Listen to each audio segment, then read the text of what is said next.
This week on NintenDomain, let's talk about our first week with the Switch. For episode 60. Yeah, it's episode Switchty. Switchty.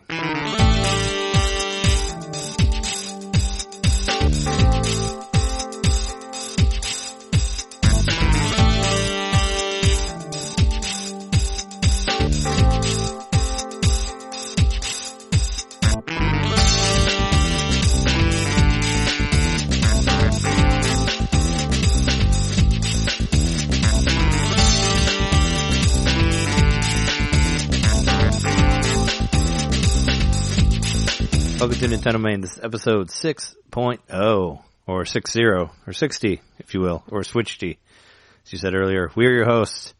I'm Trey Waka Waku 7 Johnson, and I'm Jeremy Kickstand Mikowski. and Jeremy Kickstand Mikowski. And we are your hosts for our first week with the Switch. Here we are, back again for episode 60. We don't really have that much of a topic, but we only talked a little bit about what our experiences were last week, and, you know, there's a little bit of stuff that's changed, I guess. Like, they added, 8 new games, so that's cool, this week. So we'll I did the math. It's either 21 or 22 total games you can get on the Switch now. Well, they doubled their games, because now they had 8, and now they have another 8, so you can get 16 on the, well, I guess technically 17, because there's 2 versions of one game. But now you have 17 games to choose from, which is nice. I was actually really excited about all the Neo Geo stuff on there, because I love that stuff. I mean, mostly the fighting game stuff. So I went ahead and I bought all of them, all the fighting game stuff. What were you gonna say? It's kind of strange how they didn't really like on the menu. You can't. I mean, if you know the game, you could recognize it by a screenshot, but it doesn't have the name written really big on the screen. You know what I mean? Like, it just shows a screenshot from the game. What's new on the eShop? Oh, sure. Yeah. Well, I mean, I just kind of looked at it. I mean, I was pumped. I think King of Fighters 98 was on the Wii originally, but I never saw Waku Waku 7. That's new. And I know they had one of the World Heroes, but I don't think it was World Heroes Perfect, the one that's on there. So, and I used to play a lot of World Heroes 2 on Super Nintendo when I was a youngin', so I kind of have a soft spot in my heart for those games. Plus, I really like superly over-the-top Japanese fighting games. So I got all those, and I was just playing King of Fighters 98 so these are actual, what you would have played in the arcade, those style Neo Geo games. Well, yeah, these are Neo Geos. I guess you're right. The ones that were on the Wii were SNK, were the home console version of it. So it wasn't the full-on arcade version, but it was pretty close. But I didn't see either of those. But there's some cool stuff on here. You can do different screen filters. You can kind of add scan lines. You can make it brighter or darker. You can choose the border, whether there's a border or not, and you can make the picture bigger. You can make it a little bit wider. You can play either Japanese or American version, which is really cool. There's English and Japanese versions of each game, and you can change the voices and stuff like that, and change all your button layout and all that. And there's also there's save states as well, which is pretty cool. So it's pretty much like a virtual console game, but not virtual console. Can you do local multiplayer? I believe so. Yeah, I think you can. Can you do it with the Joy-Cons, or do you need a second controller? Oh no, I tried all different types of ways to play it. I was just playing in handheld earlier, but I played it. Yeah, I played it with the left Joy-Con. Because I don't like how the right one has the stick in the middle of the thing. So I played with that one. But yeah, you can play with the Joy-Con. And I was actually wrong last week when I said that you couldn't play Fast RMX with Joy-Con, because you can. I tried it again, and you can totally do it. So you could play 2 players out of the box. Yeah, you can play Fast RMX out of the box 2-player. You can do the same thing with that's fucking sweet, man. Any of the Neo Geo games that came out. You can use it. I tried all different. I tried, first thing I tried was the Joy-Con, was the single Joy-Con, just because I wanted to see if I can pull off those Street Fighter type moves, And let me tell you, it's hard to do. Yeah, it's hard to do because you don't have an actual D-pad. Yeah, well, I mean, yeah, the D-pad that the Switch has sucks. Right when I started playing Waku Waku, I'm like, man, I really wish I would have got a Pro controller, because I really missed that. I really missed that good old standard control pad. But I was, after a while, I got used to it. But I was still because it's they're separate buttons. It's worse than the PlayStation. PlayStation has separate things also for its control pad, but it's not that far apart. So it's like, good thing to grind the bottom of your thumb, while you're playing it. So that kind of sucks. But the games are fun. I mean, I was having a lot of fun with them. They look pretty good. They're good and wacky. Yeah, I think they're great.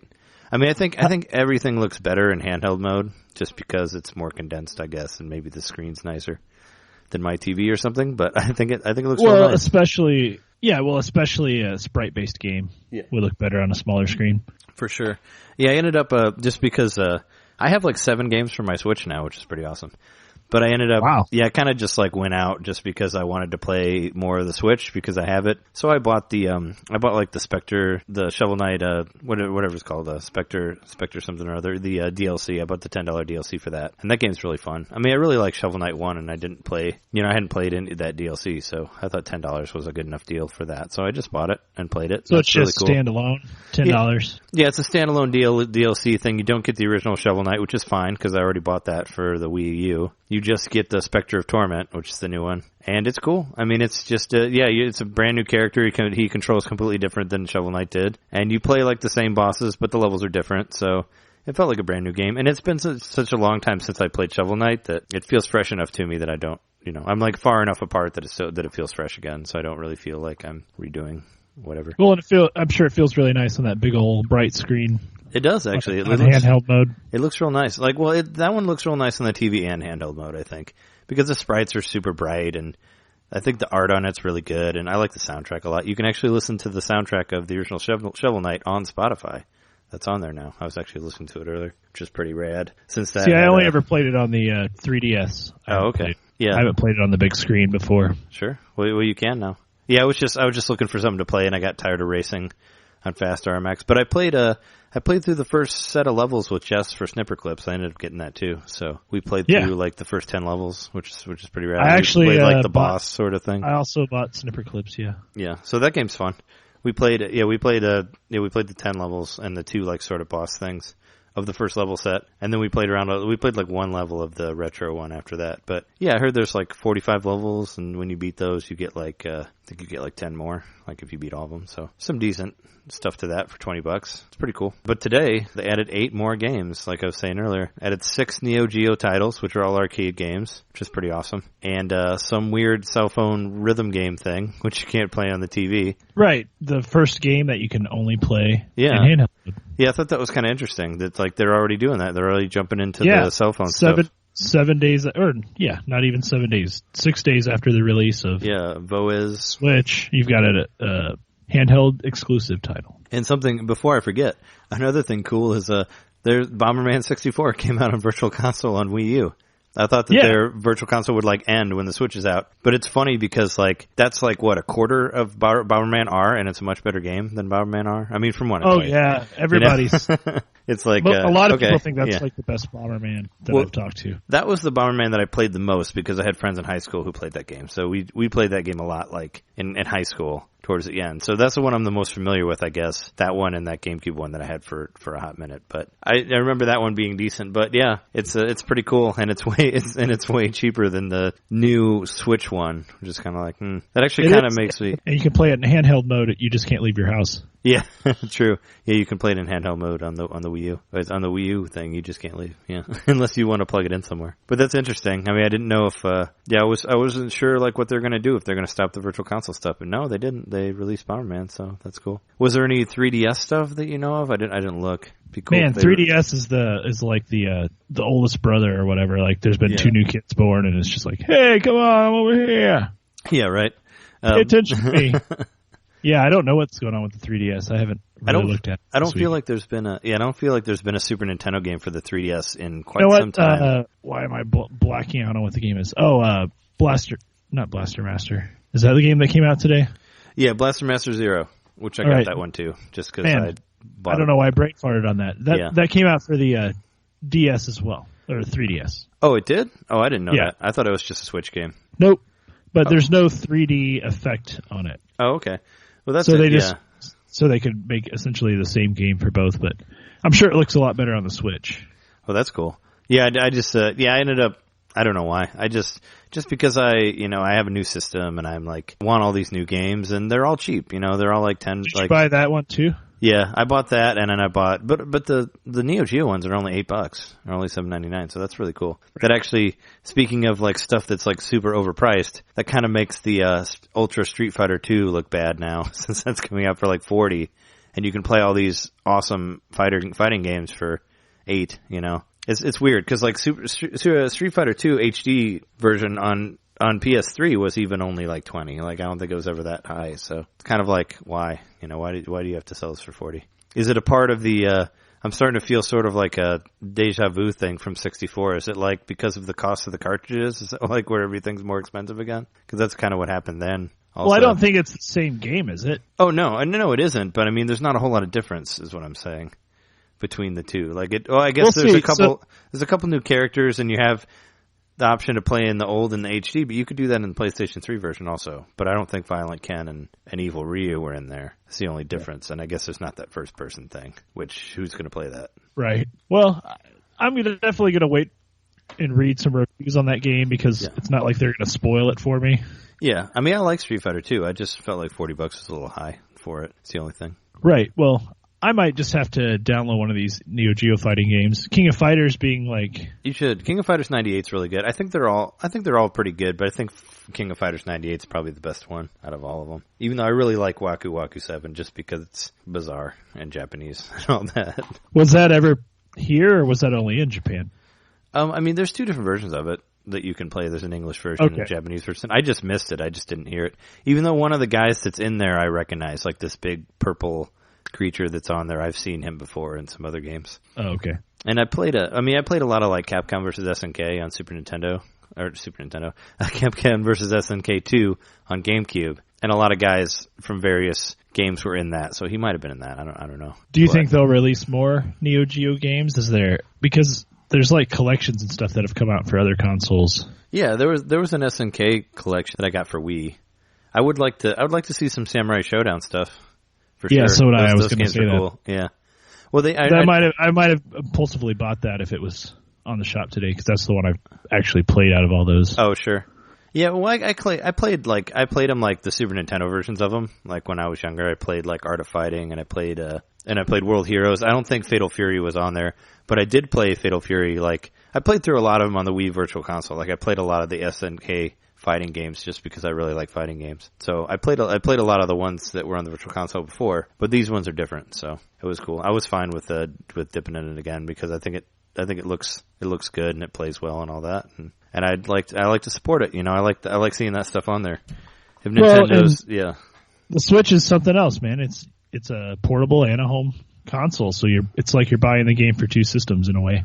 Sure. Yeah, I can play it on the go, which I still haven't taken my Switch out of the house, so, you know. Right. I did one time, and I have a little anecdote about it. Oh, well, do tell. Yeah, we're free-form this episode. I had some errands to run before work last week. I think it was on Sunday, and so I knew I was going to be done with my errands like about 45 minutes before I had to be to work. I didn't feel like running all the way out to my house and hanging out there for like 10 minutes and then leaving and going to work, so I was like, well, I'll bring my Switch and I'll just sit in my car in the parking lot and play some Zelda. Yeah. So I brought the Switch and I was really, really like anxious about it. I didn't want to leave the house with it because I paid so much money for it. But, and I didn't have a case. Well, I actually, and I've got a picture of it. I'll send it to you later. But, I found out that I had like a Christmas stocking that I had. Oh, that just fits around it? Yeah. Perfectly. Like it was a perfect case for the Switch. Oh, sure. Well, I have that Dragon Quest bag that came with the Dragon Quest 8 that I can always put around it. I completely forgot about. I could put that on my Switch if I ever took it outside. Well, so I threw it in the stocking and I went to work and I played some Zelda in the car. And it was awesome. I was like, I can't believe I'm playing the same game I was playing last night on the TV. Like while I'm sitting in the car before work. So, you know, it was kind of a novel thing. You know, I don't think I'll do it all the time, but just in that case it happened. But I ended up bringing it into my job because I was afraid of leaving it in my car. I didn't want something to happen to it. And I have a locker with a lock in my job, so I can just lock it. So. Oh, okay. But so you just put it in the locker then? Right. And then when I got off of work, I was going to leave, but I work at a restaurant that has a bar, so I was going to have a drink. So I sat down to have a drink after work, and I got my Switch out to play it, and one of my coworkers saw it. He's like, "Hey, what's up with that?" So I gave him the whole lowdown of the Switch and how awesome it is, and let him look at Zelda for a second. Oh, yeah. And I was like, "Hey, check this out, man!" And I had downloaded the Snipper Clips demo, and I gave him a controller, and I took a controller, and we played all the way through the demo, and he was just like, he wants to buy one now. Yeah. He was floored, like how you're like, let me show you tabletop mode. Like, hold on, here's this. Yeah, I felt like a Nintendo, I felt like I was one of those people at the event we went to, but yeah, it was fun. Like, he was playing it, and I was even kind of talking to him like they did, like, where they kind of told you what to do, but they said it in a nice way, like they were explaining the controls. So we played through it, it ended up only being, that demo's like 10 minutes tops. Yeah. But he thought it was pretty cool, and I was like, I'm going to buy that game. I decided to buy it. So I bought it, and I played it with my brother a little bit. It's fun. But it's a fun game. It's not very fun one player. Like, I've tried the one player mode. Yeah, I tried the demo one player, like by myself, just because I wanted to try it out in handheld mode. And I'm like, whatever. But I did actually, I was playing it with Amanda the other night, and she got frustrated, and she was kind of tired. So we had played for a little while, and she's like, I don't want to play anymore. Yeah. So I was like, fuck. I was like, I'll just play 2-player by myself. So I was controlling both controllers at the same time, and I actually got through a couple levels that way. It was kind of fun, but really weird and awkward how I had to hold a button down and hold a stick in a position while I did the same thing on the other one, but it was fun. Yeah, I can't imagine doing some of those later levels like that, because when you get towards to the boss type stuff, that gets really complicated, and you kind of both need to move at the same time. So I couldn't imagine doing that like by yourself. But you could hold both of the Joy-Cons like one in front of the other one, and kind of like control them together. You could at least like use both of the SR and SL and SR and all that. Use R and Ls at the same time at least. It'd be hard to move the analog stick, but you could make it work. Which I am going to say, those straps, I don't think I like them that much. Yeah, I don't wear the straps, but I like the top. I like the top because it makes the buttons easier to hit. But have you noticed that it like kind of clicks a lot? Like it like goes back and forth. Like I've noticed that mine's not really.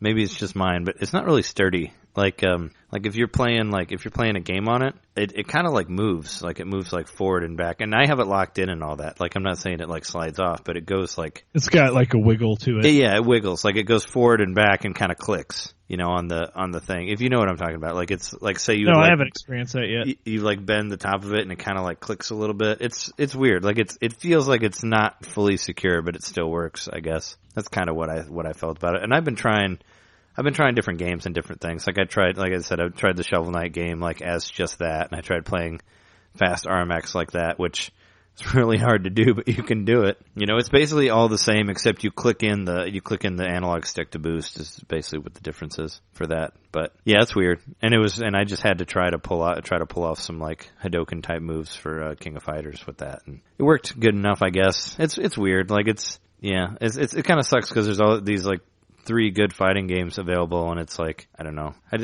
You want a better controller. This isn't the first time that I've had to buy a different controller to play fighting games on a Nintendo system. I think you'll be happy you get the controller. Yeah, which I did the same thing. I mean, I'm kind of feeling a lot of deja vu with older Nintendo systems with this system. Like the GameCube had the smallest D-pad ever, so I ended up ordering those the hoary Super Nintendo GameCube controllers because they had bigger D-pads. And I would use that to play like the Mortal Kombats and the Street Fighters and the whatever. I'd play all the fighting games with that, So I had to buy a different controller for that system. And like Super Nintendo, I bought the Super Nintendo Advantage and all that. So it's kind of reminding me of buying more stuff for fighting games, which is annoying. I wish that the Switch is very much engineered to have you buy a bunch of stuff for it. I mean. Well, that's been that's already highly apparent. It's been like the last 3 Nintendo systems, right? Well, especially the Wii, where it's like all these attachments used for one game, So far, this seems a little more legit than that. There are Wii wheels, but, they're a little lighter, so that's nice. But I like the Pro Controller a lot, and I really think I want to get it. Now, the thing about the Pro Controller, the extra... what's going to happen is your Joy-Cons are going to become your second controller for whenever you play 2-player with somebody. Yeah, so there's going to be otherwise they'll just always stay attached to your Switch. You won't ever take them off, and you'll just always use the Pro Controller with your TV. Yeah.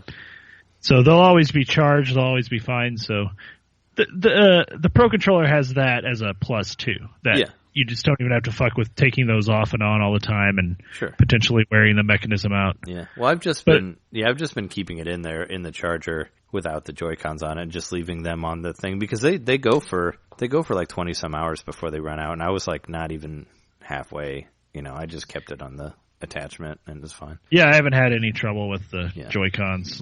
Yesterday, the left one was messing up on me a little bit, but I think it's because I had the Switch like in an enclosed area. I had it like in a cabinet. Okay. I was just testing it out.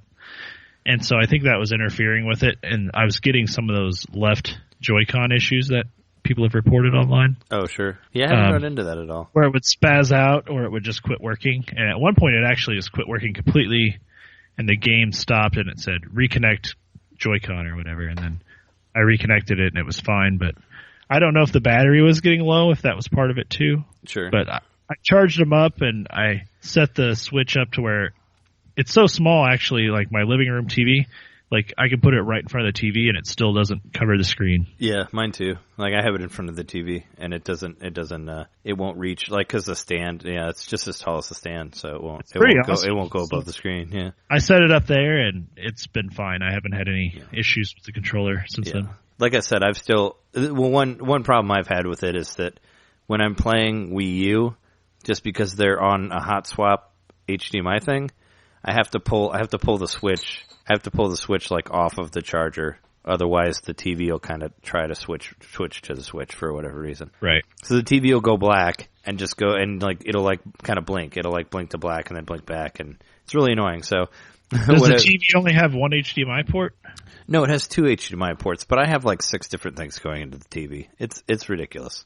You might want the Switch to have its own HDMI port, and then you won't have to deal with that anymore. Yeah, well, the only thing is, like, the one that I have that's not using the hot swap, that one's, like, being shared by, like, 3 different things also. I just keep moving, and the Switch is not a thing that's it is easy to, like, take the HDMI and take it out and plug it into a different thing because it's, like, behind a wall that you gotta take down, and, it's just a pain in the ass. So I've just been not having it on the charger while I play the Wii U, and it's fine. It doesn't like ran out of batteries or anything like that, Oh, so you can, okay. I just don't play it. I just don't play it when the Wii U's on. When I play Zelda, I just disconnect it from the charging cradle. And I see what you mean. And it doesn't do anything. Like, only when it's in there, it'll sort of like intermittently switch to the Switch for whatever reason. I don't know why. Switchy. Yeah, and I thought... But someone could play handheld mode on the Switch while you were playing Wii U just fine. Oh yeah, no, you can do that, no problem. Like, that's fine. It's just when it's charging is when it does the weird, like, back and forth thing, weirdly enough. When it's not on and charging. I don't know if it gets... when you think about it, it's pretty incredible that all that's happening through that one USB port on the bottom, the USB Type-C. It's able to handle that video signal and charging and all the other shit, the data transfer. Oh, sure. Yeah, no, and it's also reversible. Like, you can't put it in wrong. I like that, too. Yeah, unless you want to scratch it. Which I still haven't scratched it at all. It still looks pretty pristine. Well, I'm talking about the actual USB cord that you plug into your dock. Oh, yeah. You mean you can put it in either way? Yeah, that's USB Type-C. That's how it works. Oh, okay. Plugged your cord straight into your Switch yet? No, I haven't. I've just been using the dock. I did that because I was afraid my cats would knock it out of the dock. I'm just so protective of it. Like, while I was at work, so I just ran the cord straight into, like, this cabinet, and which is, like, my entertainment center. Sure. And I charged the Switch within that cabinet so they could knock it over. A little less paranoid with it as time goes on, but I'm still just really protective of it. Well, your cats are a little crazy, and I would believe that they would attack the Switch at some point, so it's good to be extra cautious for that type of thing. Well, one of my cats stole a Joy-Con controller out of my hand the other day. Like, he grabbed the strap and just, like, pulled it out of my hand. Oh, yeah, my cat used to do that. Like, when I used to play with the Wii, she used to, like, she would grab at the wrist straps. Because I would never wear them. They'd just be dangling there, and she thought that it was a fun thing to play with. So she would also, like, try to bite the cord, like the cord that goes from the nunchuck to the Wiimote. Like, she would try to bite that too, because that looked like a string. It looked like something fun. Yeah. So I remember that, like, when I played the old Wii, like, she had a time would like jump at me and try to bite it. Yeah, the Switch is definitely, like, the cats are wondering about it. And like I said, I wasn't holding on to the controller very tightly at the time. I just kind of, like, had rested my hand down on the couch. Yeah. And the cat just came up and just, like, whoop, just yoinking it so light, it just like yeah, and ran off with it. I'm like, what the fuck, dude? Yeah. Bring it back. They're like, I want to play with that Joy-Con. Give it to me. I'm gonna download some 1-2 Switch so we can do some cow milking. It's like, give me some milk. Cats like milk. Yeah, gotta do some cow milking over here. It's funny, like I'm sure you've gotten friends on the Switch. Like, have you gotten people friend you like through like Miitomo or Super Mario Run and all that? I mean, just people I know. Yeah, because I have like 7 or 8 friends.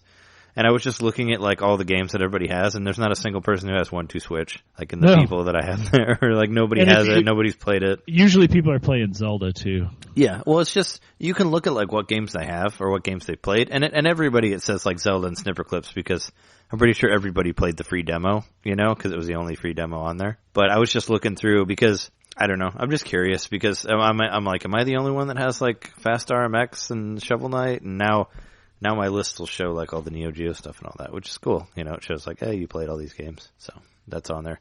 Gleeful early adopter. Yeah. When I was editing the last episode that we did, I was trying to find some music on there that was switchy, and I was like, what is the eShop song like? And I found a thing on YouTube that's like, here's the eShop song, and it's just silence. That's all it is. And it's hilarious. Like, it's funny that somebody did that. Like, they just like, here's the Switch eShop. It sounds great. It's just, here it is. Can you hear it? Here it is. He's playing it right now. Yeah.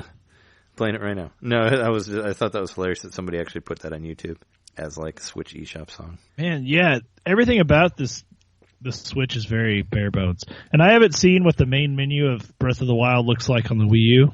But it's like super bare bones. It's bare, yeah. It's just like the picture. Yeah, it's just a picture of him, and it says like, it's like a little small menu on the right side. Yeah, it says like and continue options. Well, when you start it, there's nothing at all. You just hit A, and it just goes right into the game, which I thought was pretty crazy. But yeah, it's so weird. Like there's no music like on the menu at all, like on the regular menu, and there's no music in the eShop. Just like coming off of going from like the 3DS where you can get all these different themes that play different songs, or like the Wii U where there's like all these Miis running around, and like the eShop would change the song every time you got on there. Like if you get on there now, it plays a song from the Zelda trailer, but it had played like various songs from different games. Like it played the Malo Mart song at one point from Twilight Princess when that came out.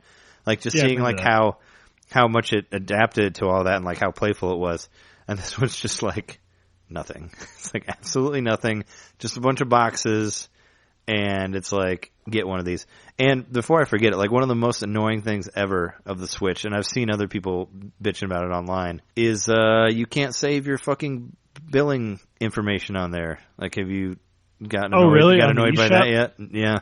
It does not save your credit card, so you have to put in your credit card number every time you want to buy something. They'll update that eventually. Yeah, that's incredibly annoying. That's what you had to do on the Wii. Was that you didn't save your credit card because they were afraid that kids might like buy stuff. If you put it on there, it's like, well, put a fucking lock on there or something, or put a password, which is what they did for the 3DS and the Wii U. Like you have your stuff stored on there. There's a password. It's fine. I just miss that. Because I like to spontaneously buy stuff, and I don't, like I say, I'm like in my pajamas and I can't remember my card and I don't want to go to the other room to get my wallet and bring it out and put I just want to hit a button and get the game, it's just kind of, just irritating. And it really irritates me that they went back on that. I hope they fix it at some point, but it's like, at the same time, it's like, why wasn't it there from the beginning? It'll help you out. It'll help them out, if you don't have to put your card in every time you buy a game. Like it'll make it easier. People spend more money that way, Cause I think they'll fix it. Everything about like the eShop is one of the best examples of this isn't done. Like the eShop is just so bare bones, and like you were saying, there's no boxes. background music. Boxes that just are like, here's the games, here they are. Here's pretty much what it was they had to have the eShop for day one, but it's not done. But I mean, the Xbox 360. Even the Wii U also, but the Xbox 360 is a great example of something that changed a lot over its lifetime. Like the entire interface of that console was updated so much that the day one versus like how it ended up being at the end were just like completely different things. Oh, sure. Yeah. And, hopefully that's, and so all that shit can be updated through software updates, because all they really needed initially was people just to be able to buy the game. So just make it as simple as possible. Try to get people to buy, all the launch games. They all fit on one page. You can just click them. Yeah, but you got to put in your card every time you want to buy one, which is annoying. That's annoying, but it's not the final version of what we're going to see. But there is a workaround for that, which I figured out in my lazy state when I wanted to put money on there. Basically, the workaround is you just pull up you just grab your 3DS or you grab your Wii U and you just put money on there, and the money goes through. It exists on all three systems, so that's how you do it. If you want to get like 3 games or something, or you just can't do the exact amount. You have to buy in like 20s or whatever. But that's pretty smart, man. But you can put money on your Wii U and it'll be on the Switch too. So that was pretty cool. That's what I did. So you can still use your Wii U gamepad. You can have it like sit next to you. You can, and you can put money on there and then shop on the Switch. You can totally do it because they all. I mean, if you have your account linked, of course, but. Yeah, they all use the same amount of money, so whatever money you put on the Wii U, it'll be on the Switch. So that's what I was doing, so I didn't have to put my card in all the time. I was just that's a good tip, man. Yeah, I was like, I'll just get on the Wii U and just put like $40 on there or whatever. That's that's a little perk of being a Wii U owner. You can do the same thing with the 3DS. You can do the same thing with 3DS too, yeah, because they all share the same money in all the eShops. So that's pretty cool, actually. I dig that. So yeah, that's your workaround right now. If you don't want to put your card in every time, just use your Wii U or 3DS to put it in. Very nice. I'm gonna use that method. Yeah, that's my workaround that I figured out. It's still annoying, and hopefully they'll fix it. I mean, there's just not really an excuse for it. I feel like I said before, it's people will buy stuff. Making stuff, you should be able to buy stuff as easily as possible. Is what it should be, because then there's more of a chance of somebody spontaneously being like, oh, hey, I want to get this game, So hopefully they fix it. But it's just weird, like how empty the eShop is, because even the Wii, like when it came out, it had like a song for the eShop and all that. They added games later, but they still had like Virtual Console stuff right off the bat, and they had the nice song, and there's like a theme for everything. They had like a theme for like the Mii Maker and the theme for the Wii Shop, and I don't know. And it just seemed like such a Nintendo thing, and it had like the Mario getting the coins and all that. It's strange. It's like that one seemed a little bit more put together at the beginning than this one, but then again, they trying to get it out as quick as they can. So and trying to make it like distance themselves from the Wii, in some ways. Yeah, sure. Maybe not in the gimmicky ways, but they're kind of there's no like kiddie like veneer over this system. Nothing about this is like kiddie. Like you wouldn't want to give this thing to a young child. No, it's heavy too. Like from playing in handheld mode, it feels very heavy.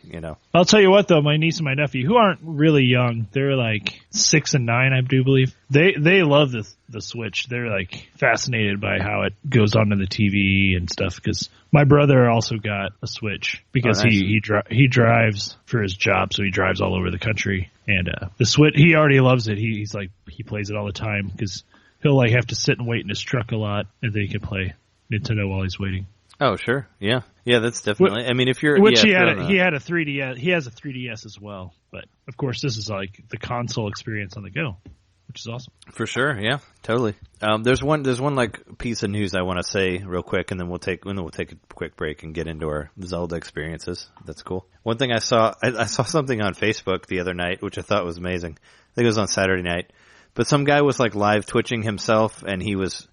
I don't know if you saw this, but he like set out to beat every single Dragon Quest game in one sitting. I thought it was like the most outlandish claim ever, but apparently he made it through 6 and like passed out after that. So he didn't. Really? Like yeah, I watched some of it. I watched some of it live. Like I watched him playing 6. But yeah, he's like, I'm gonna play Dragon Quest 1 through 9. But he like took bathroom breaks and stuff, I hope. Well, yeah, I'm sure he took bathroom breaks and ate stuff and something like that. But he was gonna do it all in one sitting without sleeping, Oh man. And I was like, there's no way he's gonna get through 7 because I had just finished 7, and 7 is like a major beast of a game. So he stopped when he beat 6?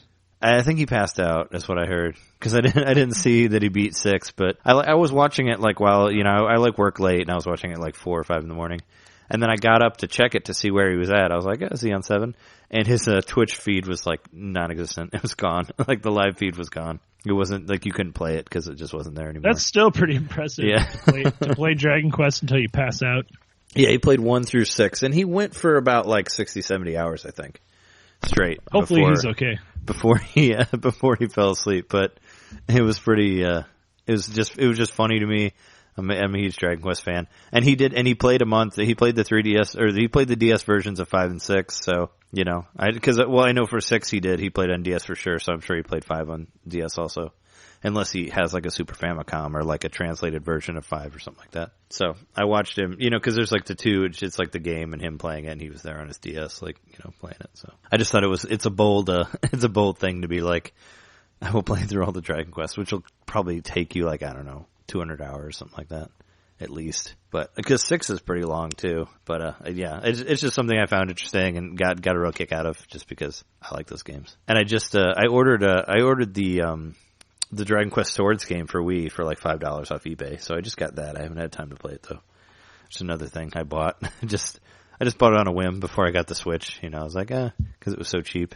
It's like the first person, it's kind of almost like a light game with slimes. It's weird.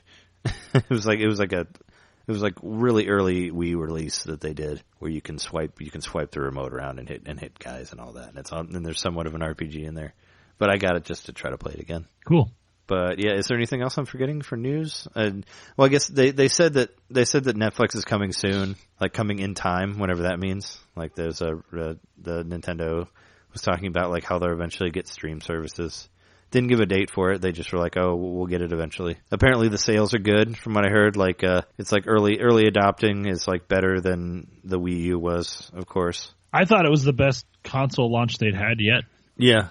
Well, they said, I know like GameStop said it was one of the stronger console launches they've done, like as far as early adopters and all that.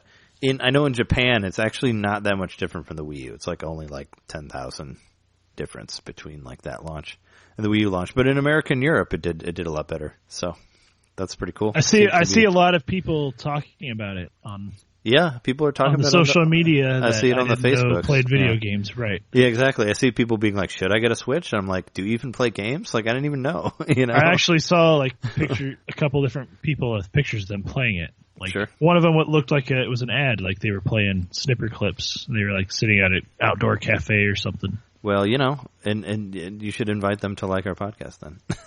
I should. or tell them to listen to it. Do you want to take a quick break and then let's talk about our Zelda experience? Sounds good, man. All right, cool.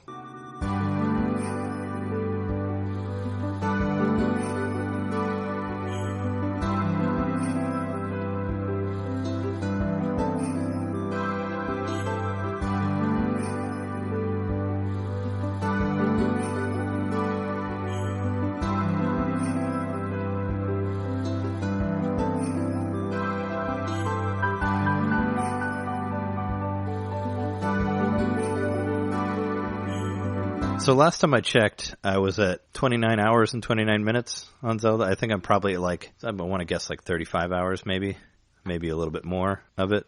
How much have you put into it since last week, since we talked last week? Well, as you may know, it's harder to measure your time you've played games on the Switch. Oh yeah, I think I've seen that. Like there's like a way about it, so you can't really tell. Or there's, I think some people figure out how to do it. The way I do it is I got the parental control app.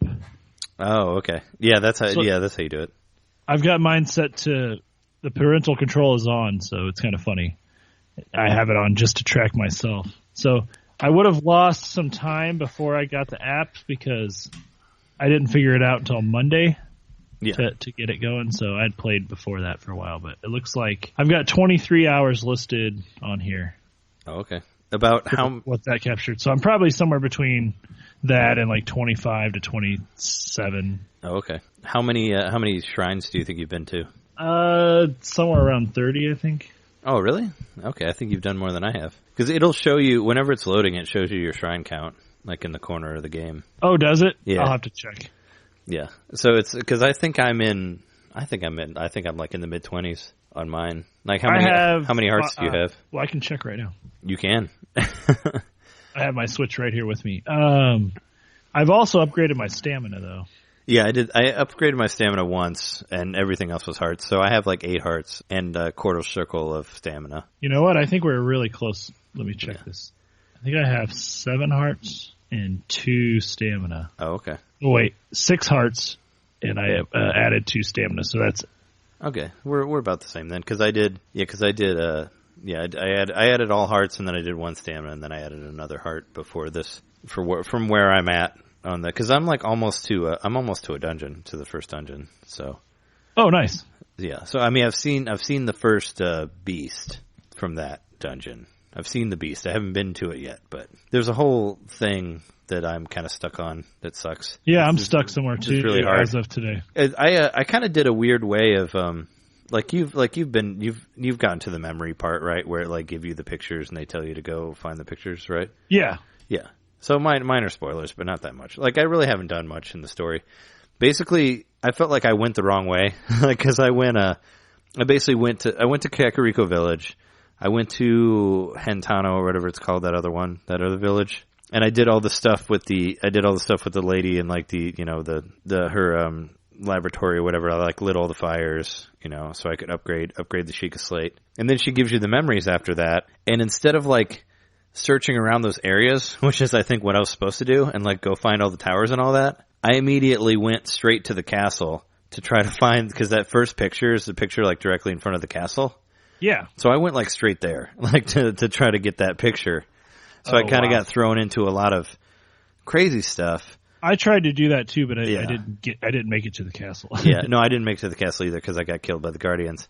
But then I just kind of like, I think I went to places that I wasn't supposed to go to, because I went like through the desert. I explored most of the desert, and there were some pretty hard guys there too, because I felt like I did all these like incredibly hard things, and then I came back to those other towns, and everything was really easy after that because I had already went to these other places. I sort of feel I might have, because I'm like in Zora's domain right now. Have you done that yet? Yeah, that's where I'm at now too. Oh, so are you fighting Lionel or or whatever his name is? Is that the like beast guy with the electric arrows? Yep. Yeah, that's the guy I'm stuck on. I'm stuck that's there hilarious. too. Yeah, that guy's We're awful. stuck on the same spot. I hate that guy. Yeah.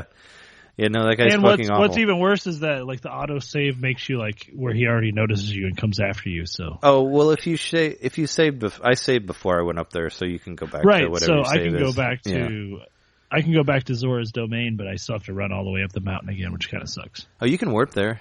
Did you not find the shrine in the Zora domain? No. I'm not talking about the Zora domain. I'm talking about once you like swim up the waterfall and everything. Spoiler. Oh, okay. No, I know that. Well, yeah, spoilers. There's gonna be minor spoilers in here, but so you've cool, seen man. So we're like in the same spot. So you've seen the elephant. Hilarious. You've seen the robotic elephant then too. Yeah, right? the water and everything. Yeah, so we're in the same spot. Let me tell you, like that part getting there, where it's raining and like you go through that whole part and you can't climb anything. That part was fucking awesome. Like I love that part so much. Oh, just getting to Zora's domain? Yeah, like it actually felt like a real Zelda game there. I thought it was really cool. It did. It kind of pissed me off the first time I played it because I wasn't using the map correctly. I don't know. I'm just a dummy. But I kept getting like turned around. Like I would find that guy by the well to get the seed, and then I would get turned around and I would end up back at the beginning and I'm like, what the fuck's happening here?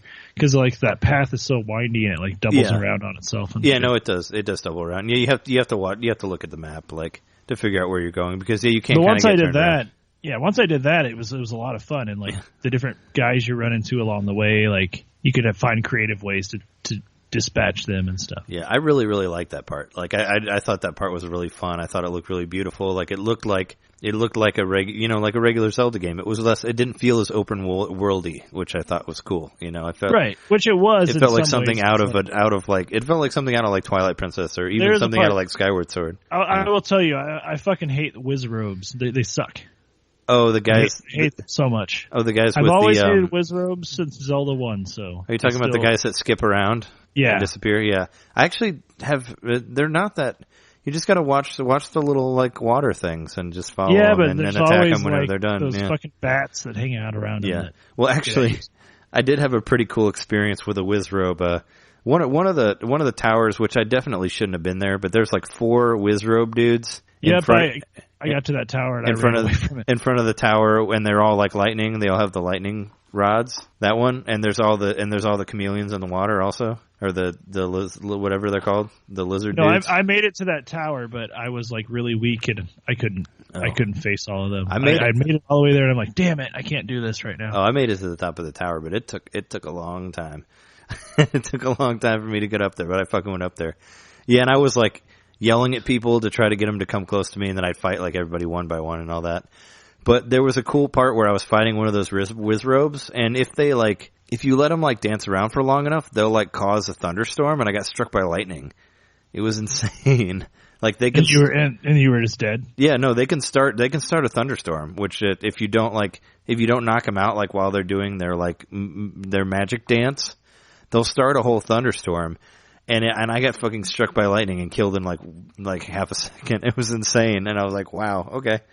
It was just epic. It was just epic that he like started a thunderstorm and it struck me like right then. I was like, wow. Okay. That was like the best. That was like probably the best death that I got ever from that guy. But yeah, I've just been doing stuff out of order. Like I found this shrine. Here, I found this shrine that's called it says like a major test of strength. Have you been there yet? Like with the really hard guardian in there? I did a modest test of strength. Was the hardest one I've done. I did a major one, which I found way early. And I just went back there to try it, and it was like, I did the whole thing without getting hit, because if I would have got hit once, I would have died. So I did the whole thing, like, without getting hit, and I basically broke every single fucking weapon that I had doing it. You would have to, and you use, like, a lot of your healing items. Yeah, no, I couldn't use my healing items, because if I got hit once, I'd die. So I just went through the whole thing without getting hit, because that's the only way to do it.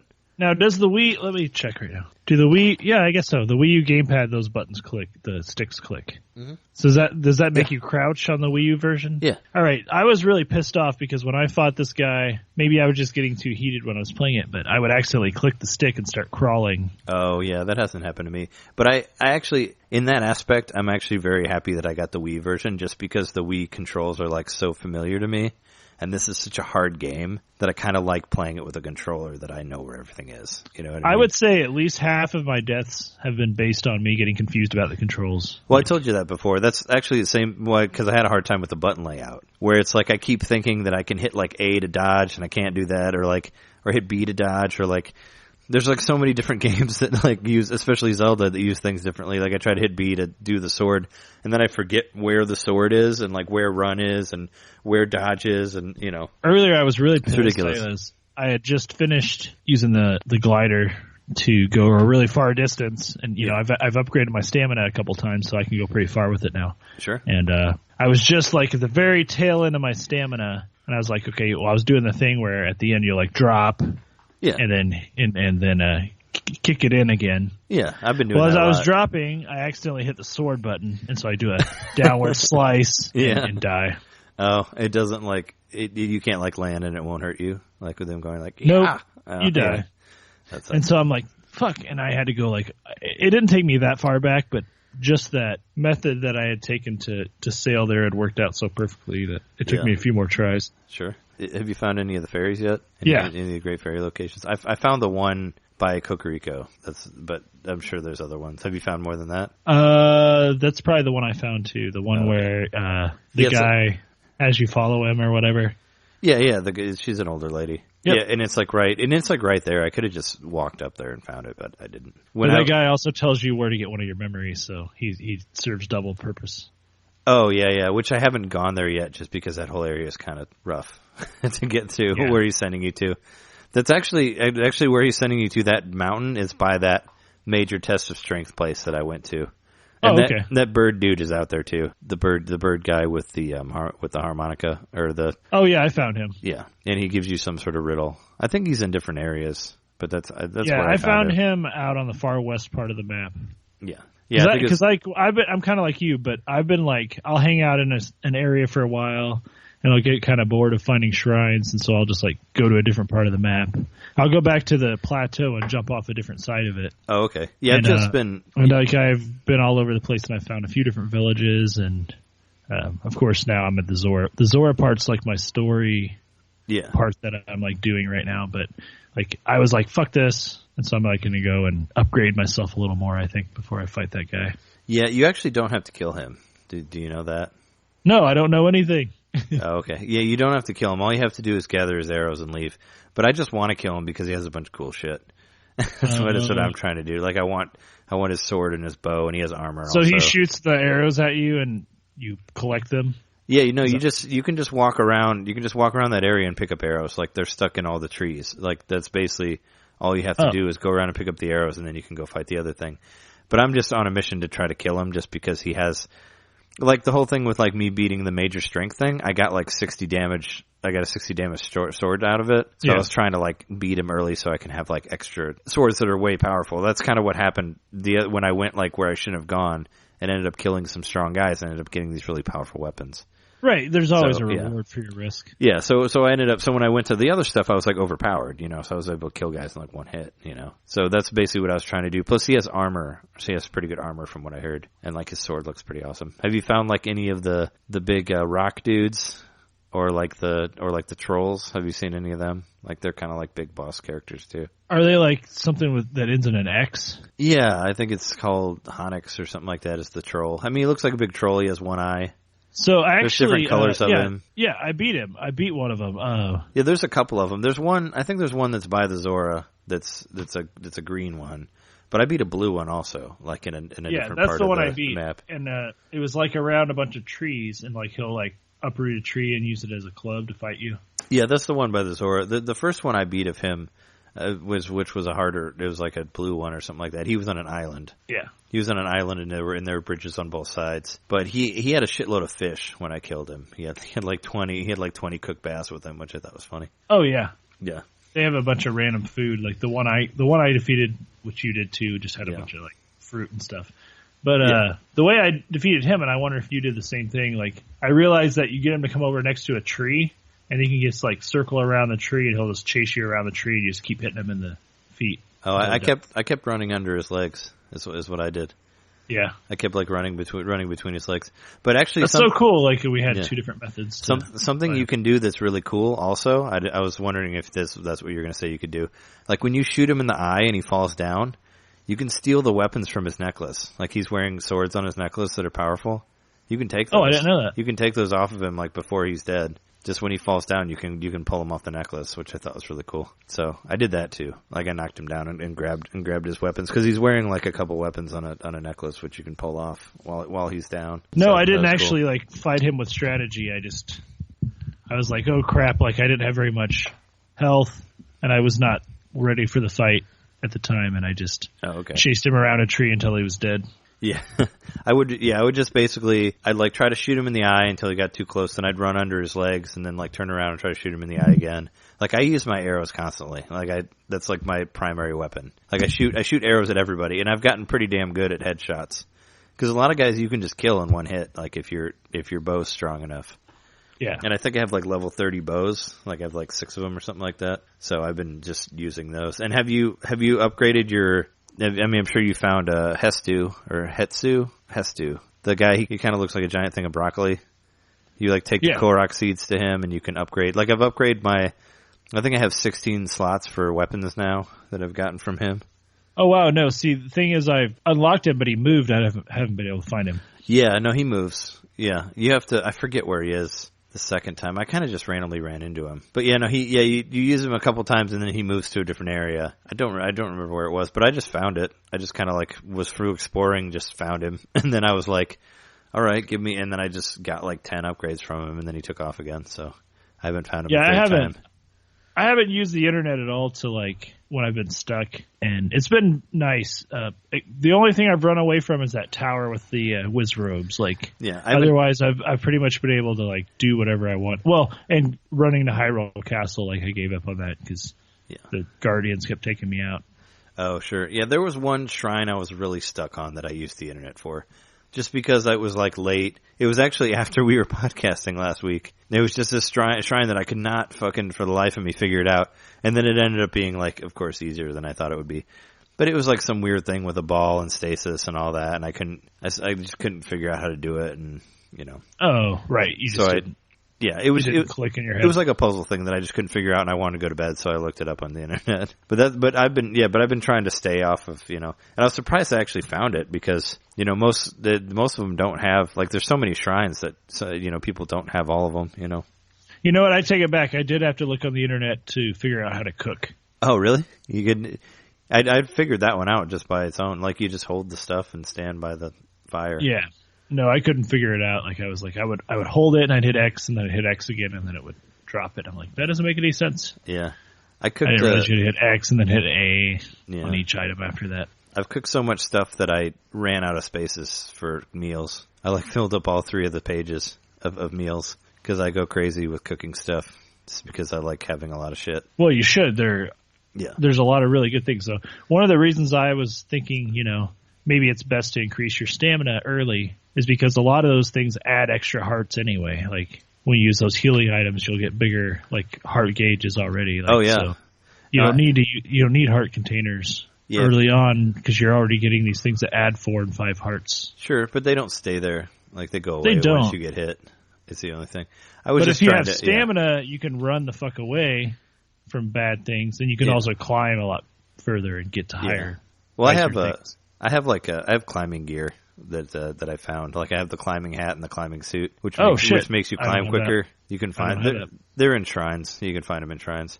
So I have a climbing outfit that I found, which makes me climb much quicker. And also I have a shitload of like endurance potions that I made from like crickets and bass and stuff like that.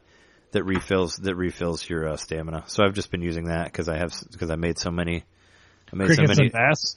Yeah, like the I forget like the crickets. They're called like fast crickets or something like that. You can make them into elixirs with like monster parts. And like if you find there's like there's like special stamina fish that you can find that you cook that'll give you like a full refill of stamina. You can eat it while you're on the wall. So like that's what I've been using to climb stuff. I have not found those fish. It's just stamina potions and other sort of like stamella mushrooms like do the same thing too, or like endurance mushrooms I think endurance mushrooms will actually give you an extra circle of stamina other than what you have. Like same thing with the hearts. So that's why I didn't really fill the stamina because I made so many stamina recipes, stuff like that. So I've just been using those. And you can basically climb anything with those because they fill you up all the way, which is pretty cool. But there was one tower I got to that I remember I couldn't climb. I was thinking, well, I need some way to I need to make a stamina potion like you were just talking about. But I didn't have any ingredients that would do that. So I'm like, what the fuck? I must not have gone to like a good place to make those. So I ended up moving some shit around. I found like an air vent underground that blew me up in the air, and then I was able to climb the tower. Oh, wow. Yeah, no, I haven't found any air vents. Yeah, I used magnesis to move this piece of metal over out of the way of something, and then this air blasted up out of the ground. Yeah. And I used my thing to rise up, my glider, or whatever you call it. Oh, paraglider, yeah. Paraglider, yeah. And I used that and jumped all the way up to the top of the tower really fast. Have you used any of your amiibo? No. For anything? No. I've used them just to try them out, but I haven't used Link yet because I kind of don't want to get Epona yet. All I have is the Midna Wolf one. Does that do something? Well, yeah, you know that. I'm being sarcastic. Yeah. You don't have any of the other ones? You don't have like a Zelda or Link or any of the Smash Brother ones, like Ganondorf or any of those? I thought you did. Nope, I don't have any Zelda amiibo other than the one that came with Twilight. Oh wow, yeah. I thought you had a Ganondorf or a Toon Link or Sheik or something like that. Nope. Oh, okay. Well, yeah, they basically all just give you stuff. Like I scan the 8-bit Link and it gives you rupees, gives you like extra rupees, and like I think Zelda gives you like a new shield and the new Link with the arrow, like he'll give you a new bow. But you get you basically get like a bunch of random stuff and like a treasure. So like if you scan the Guardian, you get like a bunch of like ancient gears and like a bunch of other shit. So I scanned them a couple times just to try them out, but I haven't done because apparently the original Link from Smash Brothers gives you Epona if you scan him. So I haven't done that yet just because I don't really want to. I don't know. I didn't want to. I didn't want to. I felt like that was kind of like cheating, getting Epona from that. So I haven't scanned him yet. But I just used a couple of the other ones just to get some extra shit. Like they give you like mushrooms and flowers and stuff like that, depending on. Is Epona maxed out on stats or something? I think so. I mean, I don't know. I haven't looked. I figured that she was. I figured it was just a horse named Epona that looked like her, and it was just another horse. Oh, I figured it was maxed out. I don't know. I mean, don't quote me on that. I haven't looked online for it. So I don't know if it's actually maxed out. I just didn't want to. I don't know. I was having more fun like finding my own horses, even though I only have one. I have one horse named Artax from Neverending Story. That's all I have. But he's cool. He's got a spotted butt or whatever. So I got that. I have a few horses. I'm afraid of using him because if you like leave him somewhere and don't board him right, you lose the horse, right? Isn't that how it works? Nope. If you can still get him back if you don't board him at the. What? You just go to you just go and you say well, it's weird too because what is it when you withdraw the horse? Whatever they call that, you just say you want to do that, and it'll say like that it's already withdrawn, but you just select it anyway, and then it lets you have that horse. Oh, okay. Because I was all paranoid about it because I was afraid that like if I left it somewhere and like fast traveled to another place, nope. I wouldn't get the horse back. So I've been like very adamant about like boarding it up at every stable and like not taking out that much, but I'll use it for some things, Unless for some weird reason it's different on the Wii U. Like you could just leave your horse wherever. Like I don't even use my horse most of the time. Like if I know that I'm going to be going a long distance because I know there's something, then I will. But usually I'll just like warp as close to wherever I need to be and then like try to fly, like climb a mountain and fly there. That's what I've been doing. Yeah, flying and running and all that. But I had horses only come in like once in a while. Like I had to use it to do some horse battles. Like there was a side mission where I had to kill a bunch of like goblin dudes that were on horses. So I used it for that. Cool. I've not had a horse battle yet. Oh really? Yeah, have you not run into any of the moblins or whatever riding horses? Because I ran into them a few times. I just killed them like on foot. Oh, okay. I just grabbed the horse because it was easier, and I would just I had like a big club, and I would just kind of like clothesline them, just walk past and just knock them off their horses with the club. Oh, nice. So that worked pretty well, and that's kind of what he does. He just like holds it out, and you can kind of just run over them, and they'll like get knocked off their horse. So I did that. There's like some stable somewhere where one of the guys there is like, can you clear out all these ruffians that are riding around on their horses? So I went and fought a bunch of guys for that. But yeah, I took my club and just like knocked them off their horses. There's so much going on in this game. Like, we're having such different experiences, and yet we're like on the same spot. That's kind of hilarious. Yeah, it's funny that we were both at the. So I was wondering if you had made it to the NintenDomain one because I didn't want to spoil it, but I wanted to be like, man, this part's really, really pretty. Like it looks really, really good. Like it does. I like that part a lot. Like the rain, it just felt so atmospheric, like it was an area that's contained, that you don't really, cause it winds around so much, so it's kind of like contained in itself, so you don't really see it, like when you're searching or when you're like walking around unless you're actually in there, Well, when they said the first thing that came to my mind when the Zora King was like, we're worried that eventually everything will be covered in water. I was like, oh, this is pre-Wind Waker, confirmed. Yeah. But, I thought it was post Wind Waker. I guess maybe. It's got to be post Wind Waker. I think it's post everything. Like I think that if you would put it, I was just thinking timeline stuff, and I'm like, it's got to be at the end, right? It's got to be at the end of the timeline. That's what I was thinking. Or maybe it's in that weird timeline where Link dies, because he gets killed, obviously. But that takes place within Zelda 2. So I don't know that much about Zelda 2. But this is definitely he was killed, and they put him in a Lazarus pit, and now he's back, Which is kind of weird when you're at the Zora place too, because they had the princess that was in love with you that apparently died too, which she's probably not dead. I have a feeling she's alive somewhere. No, they said like you talk to someone and they're like, I don't know how someone could be trapped inside the Guardians and not be dead or something like that. Yeah. So they're just trapped inside of the Guardian beasts. Oh, is she? Yeah, so you probably get her, and she's a sage or something like that after that. She's a healer. Oh, yeah, because you see that cutscene of her healing Link and all that with the scratches on his arm. Yeah, that was her role as, like, the hero, the ancient hero. She was the healer of the bunch. Oh, okay. Yeah, apparently... That's what they say in the legend. Apparently, if you scan enough amiibo, you can actually get all of the old costumes for Link. Like, you can get, like, a Skyward Sword suit, you can get, like, the... Ocarina of Time tunic. You can get like all the different ones from all the older games, which is pretty cool. That is cool. Yeah, which I actually did the first time I scanned the 8-bit Link. I got like the hat. I got like the old green hat as a part of that, so that was cool. I got like the classic. So you can scan one amiibo a day? Is that how it works? Yeah. Or each amiibo once a day? I think so. I don't know. I didn't go crazy. Like I only scanned like maybe 5 of them, So I didn't know. So I don't know if there's like a limit where you can only scan. Does stuff literally fall from the sky? Is that how it works? Falls from the sky, yeah. It falls from the sky in front of you is basically what happens. It's very Deus Ex Machina. Yeah. So you have to, you have to be like, you basically have to be like outside of a town or whatever, and you just, and it works as, you have to like turn it on. You have to like you have to go in the options and turn it on. And then you have to go into your Sheikah Slate and choose Amiibo and then like hit the R button to use it. And then you scan it. It's weird. It's a really weird way of doing it. But yeah, that's how you do it. Oh, the Sheikah Slate has Amiibo. So there's like... Yeah, it's one of the powers of the Amiibo one. Yeah.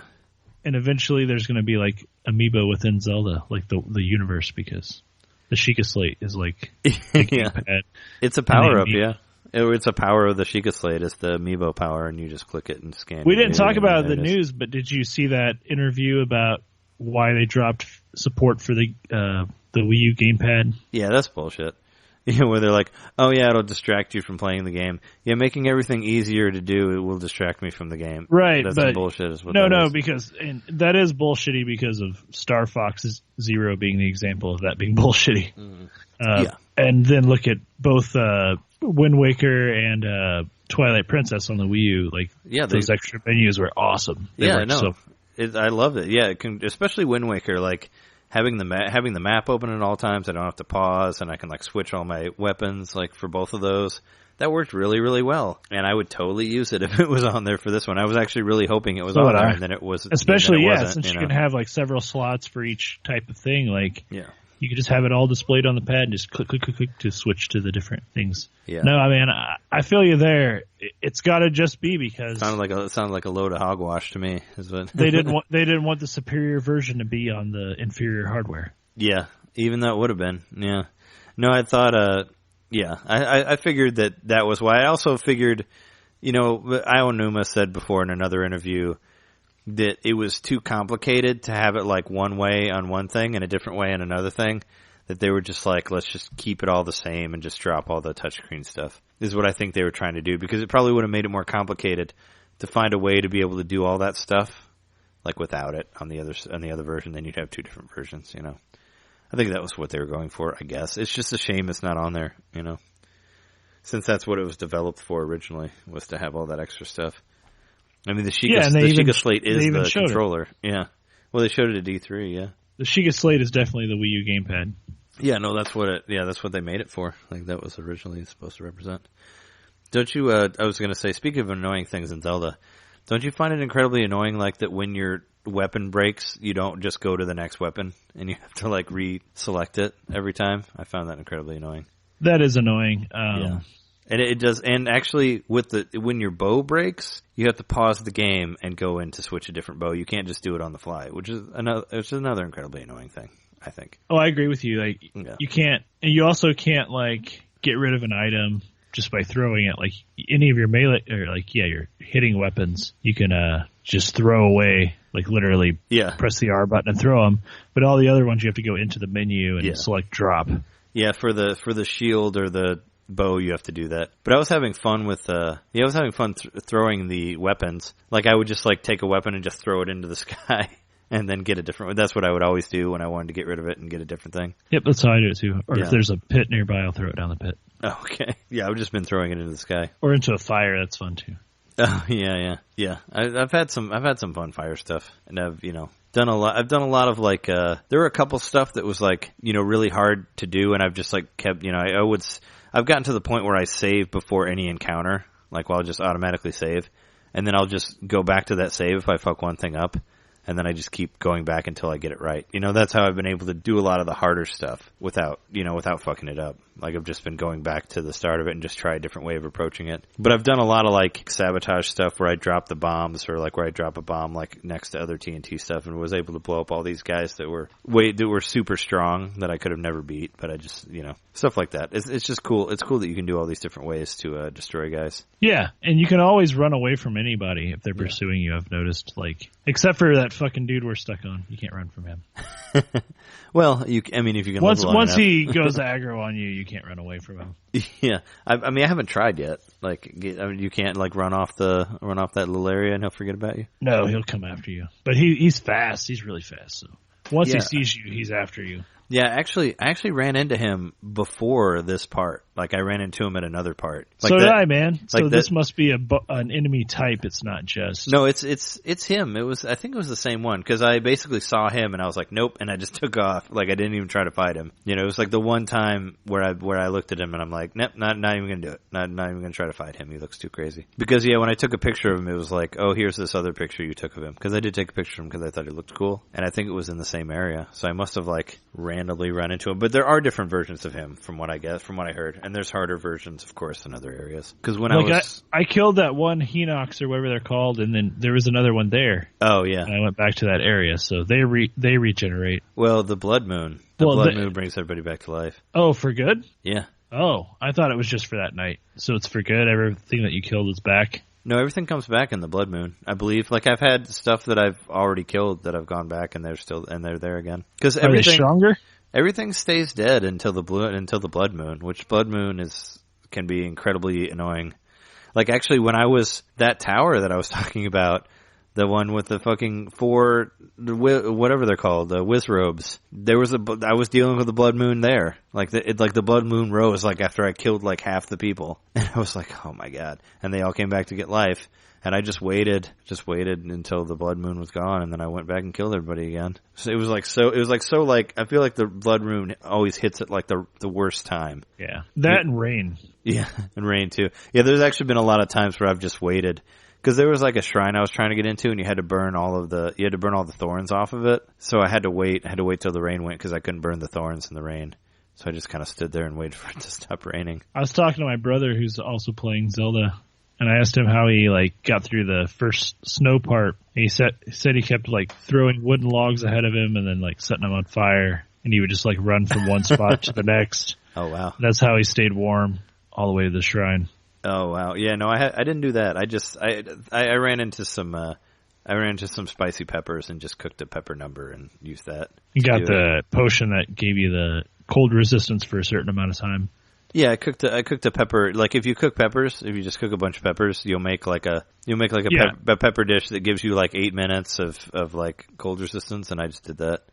And then I didn't realize that until after I had already gotten past that part. Yeah, and then I climbed the mountain and I got the like sweater from the king. Yeah, I got the sweater. Yeah, which I guess you can get a different way through a recipe, but I never did that. That's how I did. That's how I got it, was through the recipe. Yeah. Oh, okay. I got so the pepper, the bass, and the raw meat. Oh, okay. Yeah, it's the recipe for a spicy seafood stew or spicy meat stew or something like that. Oh, okay. Yeah, if you climb the highest mountain in that area, he'll give it to you there. Like there's where the shrine is, and then there's a mountain by there that's tall. Oh. If you just go all the way up to the top, he'll just give it to you there. That's wow. That's where I got it. That's cool that it gives you the two different options, because like the way I found it was I like was wandering around on my way there, and I saw like this cabin, and I went in. He was sleeping because it was nighttime. And I tried to wake him up, and he's like, leave me alone. There's a fire outside. Go wait by it till the morning if you want to talk to me.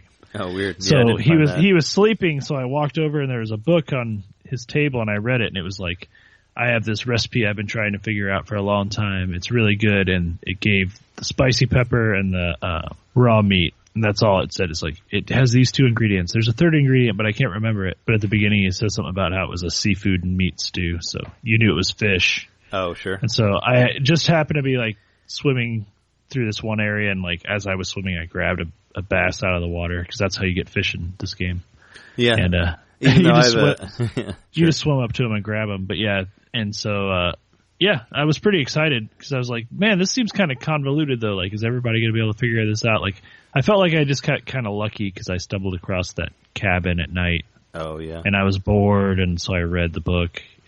Yeah, I didn't even know about that until later, because I just basically ate the peppers, and then I just explored around the snow area, and I just found that mountain. I was just exploring, and he just showed up, and he's like, "Oh, here's this, take this," and I'm like, "Oh, cool." Thanks. Well, you were smart enough to cook them, and you were smart enough to combine them into a recipe. Like I didn't. I was just trying to eat the raw peppers while I was running around, so it wasn't working very well. Oh, okay, yeah, because I tried just going in there. Like that was the first time I put clothes on.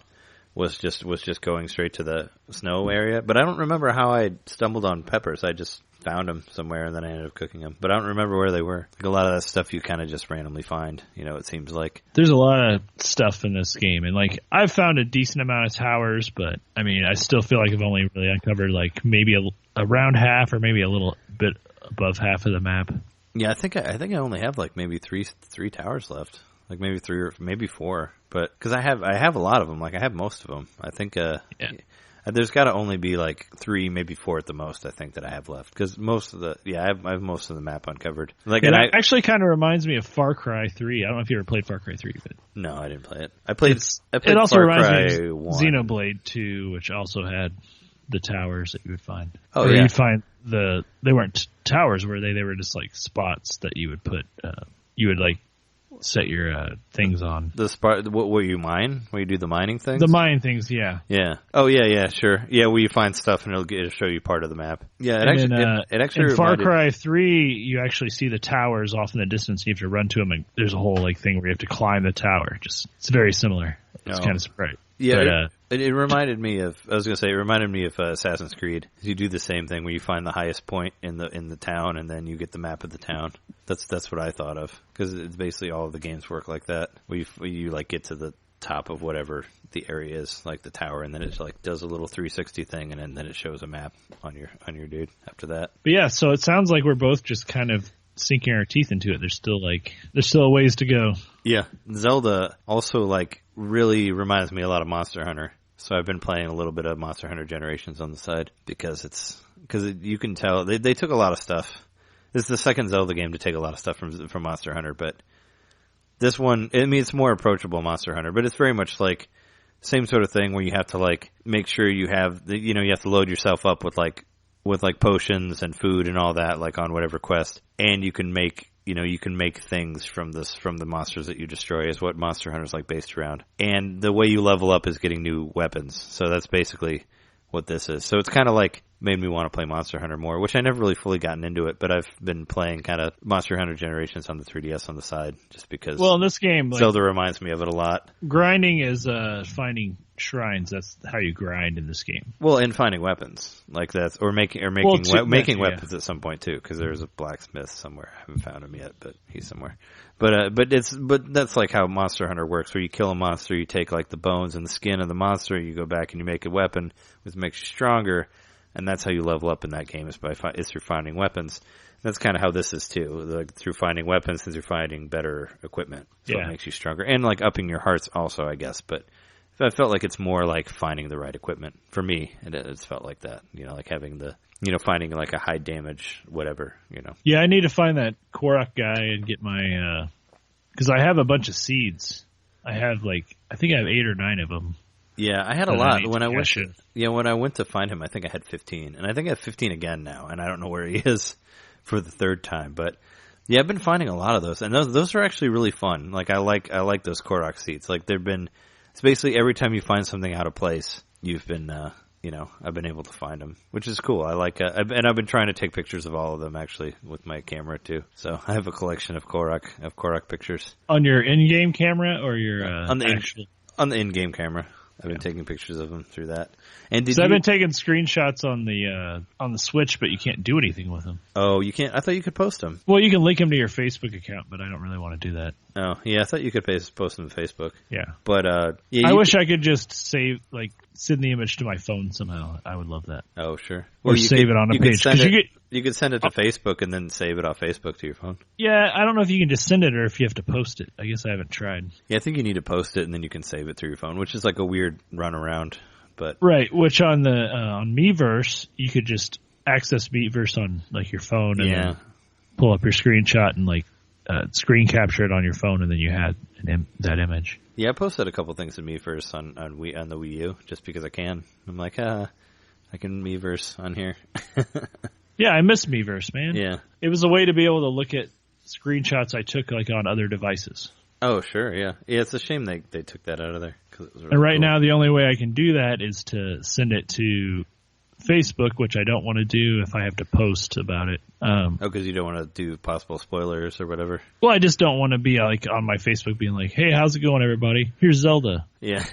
No? Here's a screenshot of my Zelda game. You don't want to do that? Maybe on Instagram I might do that. But can you can you tweet it? Can you Twitter it or whatever and be here? That's true. Maybe I should just connect it to my Twitter account because I never use it, and I can just nobody will look at it. Yeah. Did you That's know? A good idea. I was going to say, did you know that you can track stuff by taking pictures of it? Did you know that? Yeah, I did know that. Yeah, because I have the Sheikah Slate Plus or whatever now. Yeah, which is pretty rad. And actually, I find the shrine tracking thing more annoying than helpful while I've been using it, because it seems to just randomly beep, but it can't really tell you. I don't know. It hasn't helped me find anything. It's helped me because it says there's one around, and then you stop and you look around, and then I turn it off because it just beeps and beeps and beeps the closer you get. Oh, right. Once you see it, you want to turn it off. But it hasn't really helped me. It's just says oh, there's one by you. I'm okay. It helped me find one that was hidden behind a wall I had to bomb. Oh shit! Yeah, no, I haven't seen that. So that was That's good. Cool. Yeah, the shrines they've been all right, but I'm still itching for a full on dungeon. So. Yeah, each shrine feels like a room from a dungeon. Is pretty much what it's like. But I'm still itching to play like a whole one, like a whole full dungeon to see like what they do with that. I mean, the shrines are fun and all that, but I still want to play a whole. So there's dungeon. like whole dungeons in this? Yeah, that's what I heard. It's crazy that I'm seeing online people posting that they beat it in like 3 and 4 days, and they must just that's some play dedication. Constantly. Yeah. Because I'm also not like in a rush to beat this. Like you're probably in the same boat. Yeah, like, I'm not in a rush to beat it either. Why rush to beat this? Because like we're not going to get another Zelda game for a while. We're going to get some DLC for this, but it's not coming for several months anyway. I'm hoping for if you remember a while back, there was an interview with Aonuma saying that he wanted to make that he was thinking about making like a multiplayer Zelda in the vein of Triforce Heroes, but like with the engine of Breath of the Wild. Like out in the wilderness, and I hope they actually end up making that game because that'll be really fun, like a Monster Hunter type thing, Well, why not reuse that engine and do some more fun stuff with it? Like, that's what I'm saying. They should use the engine for Breath of the Wild and make it into like a 3-player, 4-player online thing. I play the shit out of that. That'd be cool. I mean, just like I said, it'd be even more like Monster Hunter because you can. Because you have to agree with me. Like this is a freaking beautiful game. Like, yeah, I just stop and admire like little details. Have you bought the DLC yet? Not yet. Yeah, me either. My brother did. Oh yeah, so he's using that Switch shirt. I hope that Switch shirt has like a 20. It's he like said a 20-point defense or something. He said he hasn't found the shirt. I was like, oh, are you wearing your T-shirt? He's like, no, I haven't found it. Oh, I thought you just automatically got it. I mean, you paid for it, right? I think it should just show up in your inventory, right? That's what I figured. Yeah, I don't know. But no, there's some like chest that appears somewhere, I think. Oh, weird. Yeah, no, I figured it would just appear in front of you like the way the amiibo does, but I guess not. All right, well, yeah, I think we talked enough about Zelda. Is there anything that you were forgetting about where we're at right now? I mean, we're still kind of like a third of the way through it, maybe. I mean, it seems we like might a 100-hour game. Minor spoilers. There's some spoilers. There's definitely spoilers that we mentioned, but yeah, minor spoilers. But I still feel like I haven't really unlocked. I've barely scratched the surface. Even though there was, I don't know if you saw, but yesterday, somebody posted some major spoiler stuff on the NVC Facebook group. I didn't see it. Yeah, I was kind of pissed that I saw it. I was going to come back and say like, hey, but I saw it was removed after that. So it was a shitty thing. Like somebody was like, oh, look how beautiful this game is, and it's all pictures of stuff like towards the end of the game. And I'm like, you're a fucking asshole. I don't know if he was trying to do that, but I saw a couple things that I wish I wouldn't have saw. But I won't say anything about it. But yeah, thank God I was spared that. Oh, weirdly enough, like, have you found the ship yet? Have you found like the spaceship or the airship? There's like there's an airship in the game. I took a picture of it. Like there's a ship floating over the world, which I found, which is weird. I saw it in the distance. It's like a big fucking like UFO airship looking thing. Wow. Which is really weird. Because, they said that they're like on the GDC. Wait, are you talking about that floating island thing? Is that what that is? Yeah, like the big black ship thing that's in the sky. The thing that's in the right? It's in the pictures, right? No, I found it. I mean, I found it is it in the picture? Is it in one of the memory pictures? I think it is. Oh, like I just was standing on top of a mountain. I saw this big ship-looking thing flying around, and I took a picture of it. I'm like, what the fuck is that? But I was wondering, because GDC, they said that was one of their ideas was to have aliens invade like Hyrule. There's like a picture of it, and I was like, but that looks like the UFO from the picture they showed at GDC. I don't know. It's cool. I was like, oh wow, there's like an airship flying around. No, I haven't seen that. I don't think I've seen that. I've seen like a floating island looking thing, but it seemed like it was stationary. It was moving. I mean, it was like a big, it was like a big shadow. It obviously looked like a floating island, sort of. I thought it was a ship, though. It looked like a ship. It was like a big dark thing, but it was moving. It looked like it was moving towards me, so I got kind of freaked out. But, yeah. Man, I'd love to see this on the Wii U. It looks great. I've been playing on the Switch, but I've had the versatility. Like I do want to mention today, I woke up and I had several hours before I had to go to work, and I was like, I'm gonna go play some Zelda in the living room, and then I was like, wait a minute, I don't have to do that. So I just went and grabbed the Switch and sat down in bed and was playing it, and it was great. And it was I played it for over 2 hours, and I still had like 30% battery life left. Oh, cool. Yeah. I hear that if like you keep the brightness down and all that, it'll go longer. I mean, I think like with everything turned up all the way. I have it all maxed out. Oh, really? Oh, well, there you go. because I want the brightest screen and all that shit. Really? Doesn't it hurt your eyes while you play it? No. Oh, I keep all my screens low because I think it's when it's too bright, it gives me a headache. So I keep my 3DS on its lowest setting. Unless I like the brightest screen possible. Unless I'm playing it in the daytime where you need it to be brighter, otherwise you can't see it that well. But I always play it super dark. Play everything super dark because it makes your it's better for your eyes and better for your head. Anyway, I think we're good. Oh, I don't think it's fine. I forgot to mention that I also put my strap on backwards. After doing it several different times, when I was first showing it to my brother Will, I was like, so check this out. I put the strap on, and it's like a Super Nintendo controller, and like I slid it on the wrong way. Oh yeah, you mean the top thing? Yeah. Yeah, I told you that was the first thing I did when I put it on. I put it on the wrong thing, and then I couldn't get it off. It slides right on. It slides on like it's supposed to do that. It's just like click, nicely clicks on, and it's like, oh wait, that's wrong.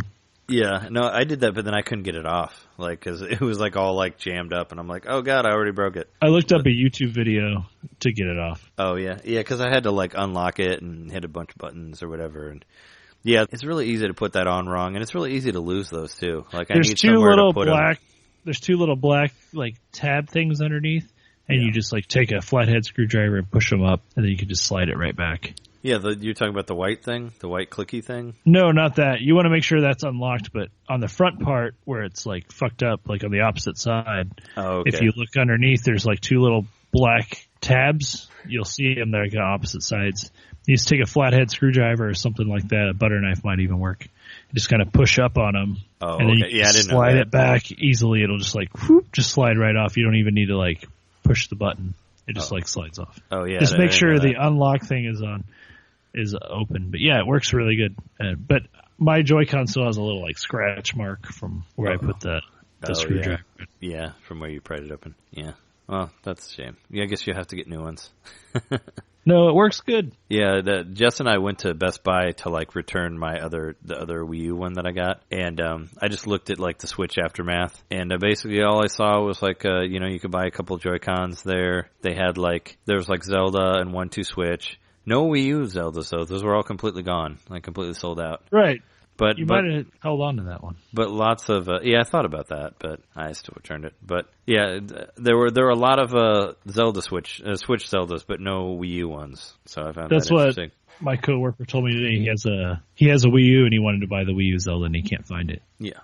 But he's seen Switch Zeldas at like GameStop and stuff. Yeah, there were a lot of them there when I went to the midnight release, but I guess they sold through all of them. But yeah, if you do get a hold of a Wii U Zelda, you might want to hang on to it. Yeah, I thought about hanging on to it, but I wanted to, I was like, there's somebody that wants it that now can have it because there were none there and now there's one, so I was trying to give back to the Zelda Wii U community, the people who want to play it on the Wii U. So if somebody who didn't have a Wii U, if they bought one now, they could get like every Zelda game on there pretty much, right? Except for, what's the only one that's not on there? I'm looking at the Switch, Zelda. The Switch version's back on Amazon. You can order it now. The Zelda version? The Zelda Switch? Yeah. Oh, I didn't know it was off of there. Yeah, it wasn't on there for a while. Oh, okay. But the Wii U one's not on there? No, just the digital code.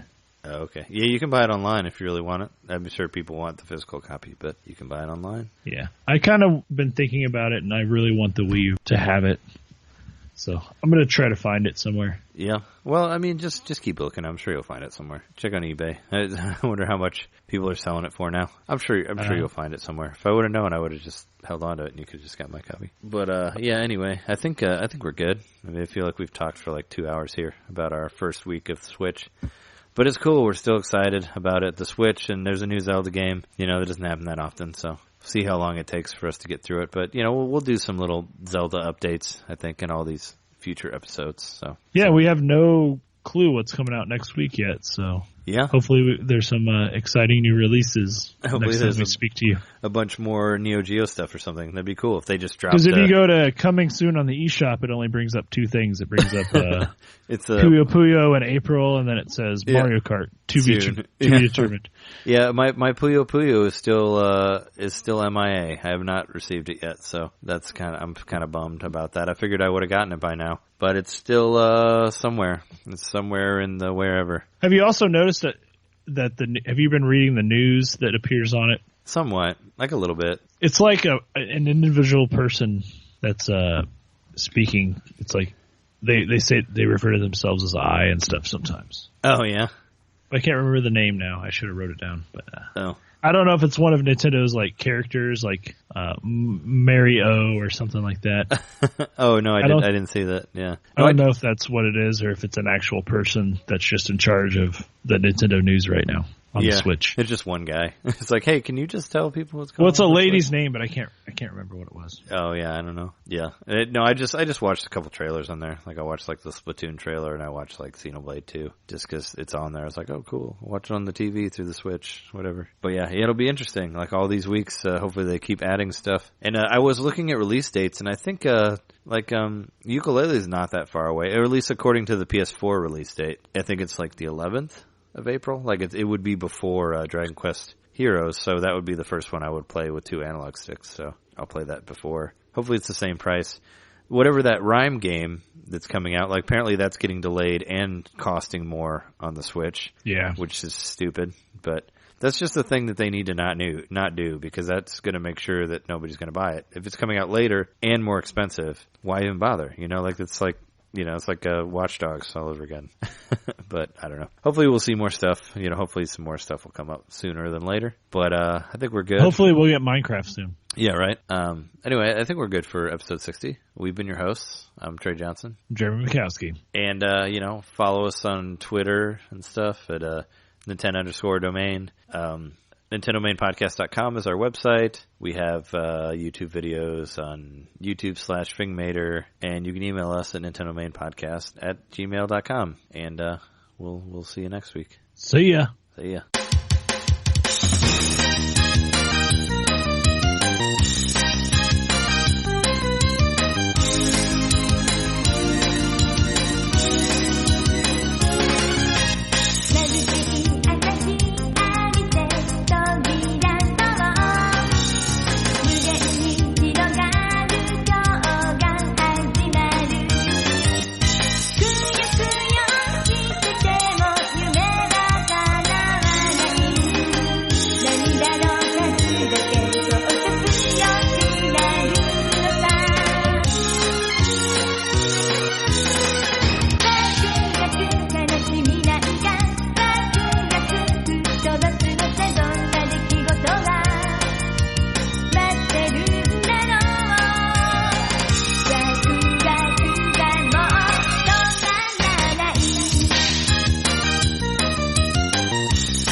Diddle diddle diddle bip bop bop bop bop bop.